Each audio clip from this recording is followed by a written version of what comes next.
Part 3 of this edition of TWS in Talk, finally. Um, been talking about some good and been talking about some bad, maybe a lot of bad. Um, well, finally, this part here brings me to probably the most disappointing things that I got out of this edition of Raw this past week. Um, had to do with what some of the modifications that were made um, to a couple matches here. Um, well, to a lesser degree, the one involving Brad Maddox, who was supposedly going to get a title, or I'm sorry, a contract. If he would win a match, he'd get he was getting another shot. I know at some point going to be he'll be a more of an official superstar on just like any other guy. Um, it's I guess it's part of his story per se, but it's a little illogical to me that you know in order to get in a contract, he has to beat Randy Orton. Yeah, it just doesn't totally make sense to me. I mean, you know, him against Ryback, the way Vince McMahon made that a few weeks ago, that made sense. But this, I mean, I don't understand. Oh, you got to beat Randy Orton to get a contract and whatnot. It's kind of silly. I mean, why didn't they have him face? You know, I could have seen him face someone like Santino here or something, because the guy has you know he's a rookie. He's not. He's apparently not even signed yet. So it doesn't make total sense that you have to they have him face Randy Orton, which of course turns out to be a quick squash match, unsurprisingly.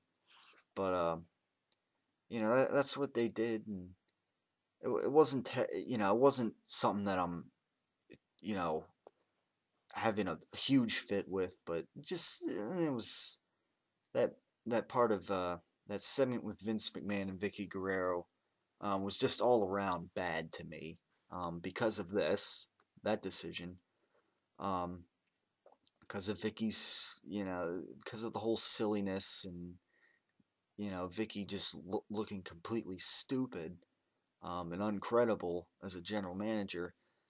But the most disappointing thing about this segment um, is that we learned that now Dolph Ziggler's Money in the Bank briefcase is going to be on the line in his match with John Cena at Tables, Ladders, and Chairs.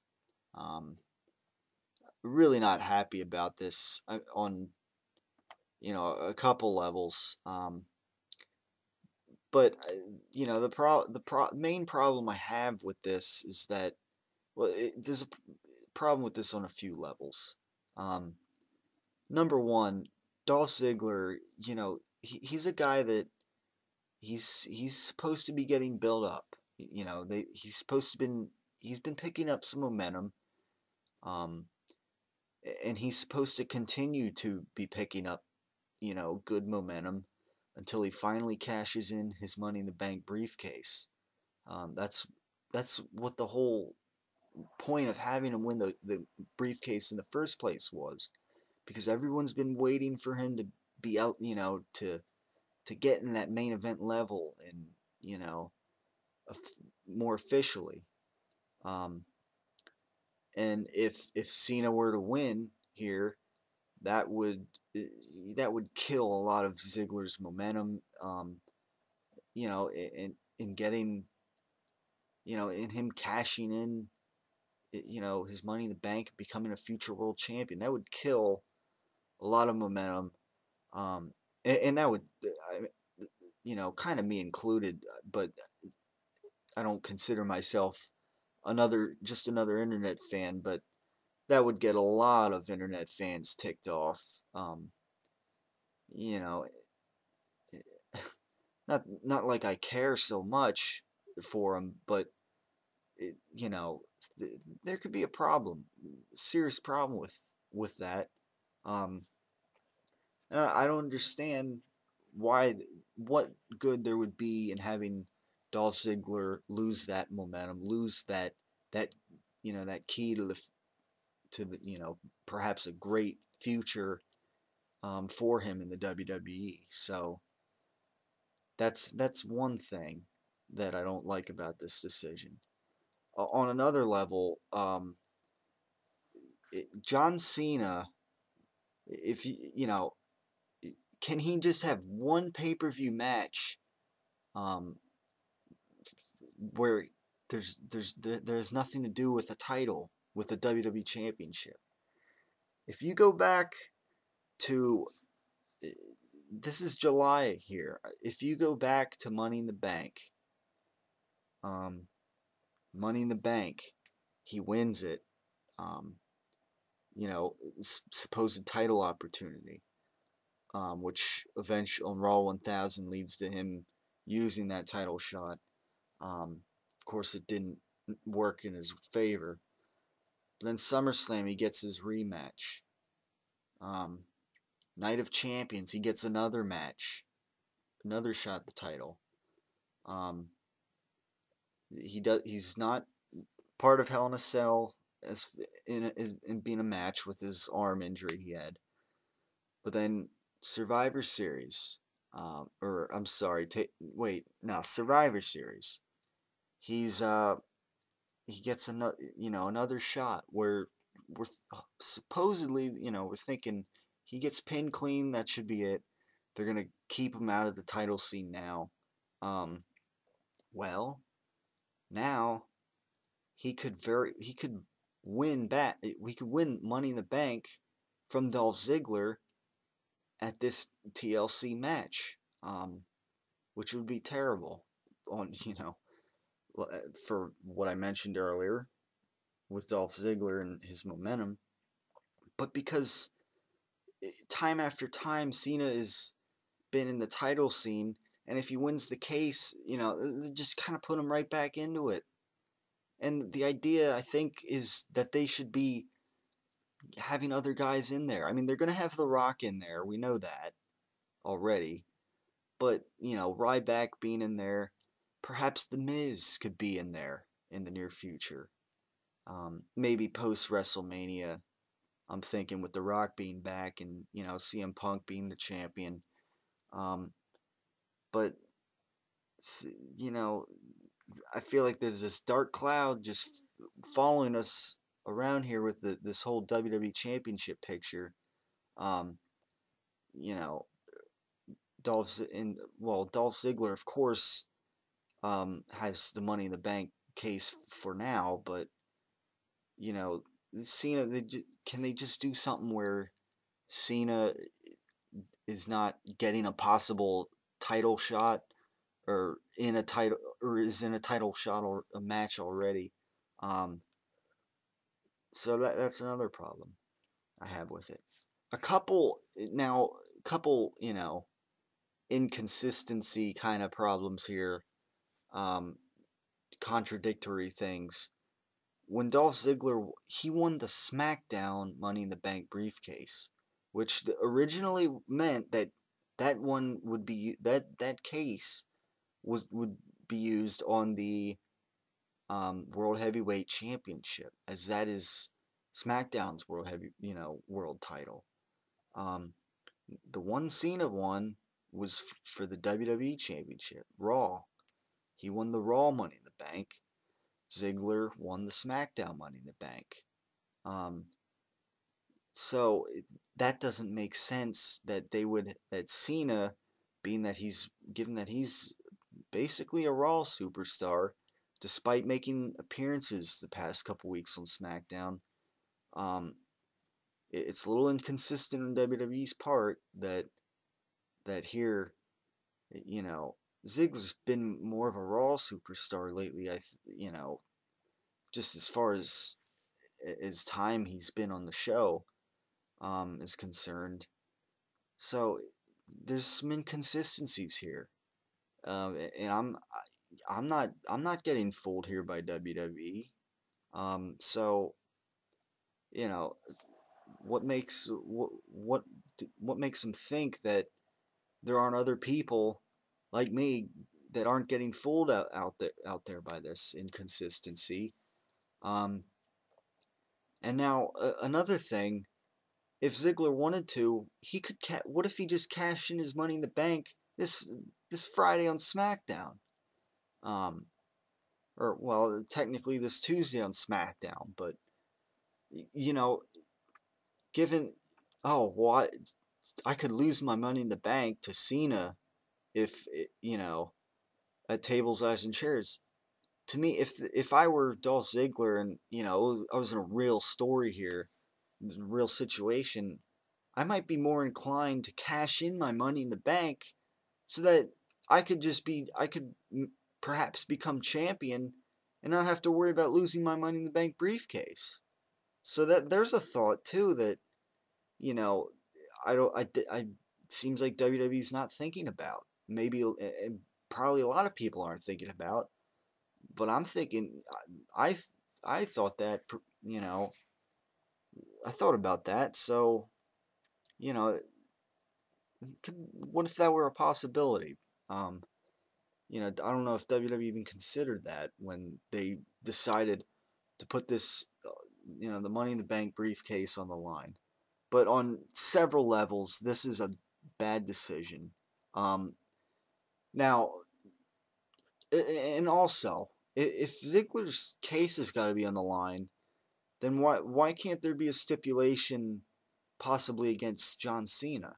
Um, for instance, I think, in fact, let's look ahead here. Let's break it down here before I close down this edition of TW Wrestling Talk. Um, here right now, here's what I want to see. Here's what should happen if I were to write from here on in this story. Um, Here's what I would do. Next week on Raw, since Ziggler's Money in the Bank case is going to have to be on the line in a ladder match, then Cena should face a stipulation as well if he loses. I say if he loses, he gets suspended for 2 months or a month or two um, to give Cena a break because he could really use one. Um, that injury, I don't totally count that because he was still on Raw basically every week, except maybe 1 week. He was still part of the shows, um, and not in great ways, anyways. Pretty much. Um, so promoting his Rise Above Cancer T-shirt, or whoopity do. Um, so what I'm saying is give Cena a real break, a vacation away from you know, not just because I don't want to see, not because I don't want to see him. That has nothing to do with it. Have Cena lose to Dolph Ziggler at Money in the Bank. The past couple weeks, Cena has already pinned Ziggler, so most likely Ziggler will get the win against Cena. Um, Cena wasn't playing up his kayfabe knee injury this week. Maybe they could play that up again, or I don't know. Maybe not, but maybe have Cena be suspended a month or two if he loses this match, because that only sounds fair. If Ziggler has to put his Money in the Bank briefcase on the line that he won in a match that Cena had nothing to do with, you know, it's only fair that there's some kind of stipulation against John Cena. Um, you know, See where I'm going with this. So do that, I would say. Have Cena lose, come back Um, you know, I guess a couple months. I guess that would be right before Elimination Chamber. Um, or maybe, well, I don't know, depending on how the timing would work out. You could have him come back before that. Maybe you could have him come back the night after Elimination Chamber, and then set up a rematch between Dolph Ziggler and Cena for WrestleMania. There you have it. Where more likely Cena wins. He kind of gets his revenge on Dolph Ziggler at WrestleMania. Now the reason I say all this, I don't want The Rock versus Cena to. Some speculate that's what we're gonna see. I really hope WWE does not go that direction. Um, because it would make an obvious outcome, pretty much, that Cena would beat The Rock.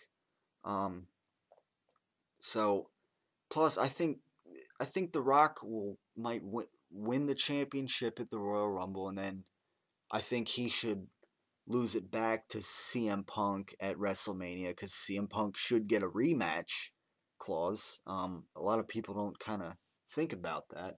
He should get a rematch, and I think he could win it back from The Rock. Um, since The Rock will likely go back to Hollywood for a pretty substantial time after that, more likely than not. So I say do that. CM Punk could then have a, not such a long title reign, maybe a shorter one, drop it to Ryback, maybe The Miz. We'll see. But the point I'm trying to make here is that, Cena, you know, don't have him be champion anytime soon. In fact, that now with what The Miz did this past week on Raw, the way he showed himself, if Cena were away for just a month or two, um, that could give a good chance for Miz to kind of, assert himself more as a higher, as a main event face perhaps on Raw. And with Cena out of the picture for just a little bit, temporarily, that would help in the long run with The Miz, and of course Ryback. Ryback's basically there already. Um, but The Miz getting another, top face in there, they would still have, kind of two good top faces, I think, um, for without John Cena being there for the time being, um, and that would only be good. I think a little more room, um, for for Miz to kind of a little more headroom to kind of rise up would be easier if John Cena wasn't there, during, so that's where I'm going with this. I'm not saying, oh, because I don't want to see John Cena, you know get him off TV. No, I think I'm trying to think of this logically, but a lot of it's wishful thinking. I mean, I don't see them doing that exactly. I don't think they'll come up with the stipulation. I'm gonna keep my fingers crossed that Dolph Ziggler retains, um, his Money in the Bank briefcase, because he needs to, and WWE needs him to. That decision, uh, though, I don't know why they would even make a decision to put his case on the line in the first place. Um, the match itself, without it, would have been fine. I don't understand, they didn't even need to do a ladder match. They could have just done a regular match, and that would have been good enough. They don't need to add a stipulation on it. So I just really didn't like this decision that they made. But it might not even matter in a couple weeks. Um, as long as Ziggler retains his Money in the Bank briefcase. Um, if not, then I am gonna, I'm gonna be pretty darn critical of the decision they made, tonight, on Raw. So, you know, I don't. I hope. In my opinion, that sucked. Exactly. Jim Mora. So, hopefully they hopefully they keep things the way they should be, and that's Dolph Ziggler with the Money in the Bank briefcase, and not in the hands of John Cena. It's as simple as that. So that's gonna wrap it up for this edition of TW Wrestling Talk. Thanks as always for listening, watching. Given this was, this was the first you can't see me edition of TW Wrestling Talk. So with that in mind, probably gonna go by this format. As again, it allowed me a little more freedom, and I think right now I like it this way. So I don't think it makes a huge difference whether you see my facial expressions while I say things. I think my voice alone will, and this, whatever else does it enough. So without further ado, that will hereby end this edition of TW Wrestling Talk. Thanks for watching, and stay tuned for next week. Um, the last week, it'll be the last TW Wrestling Talk before Tables, Ladders, and Chairs. So stay tuned for that. Thanks for watching as always, and please subscribe and support TW Wrestling Talk.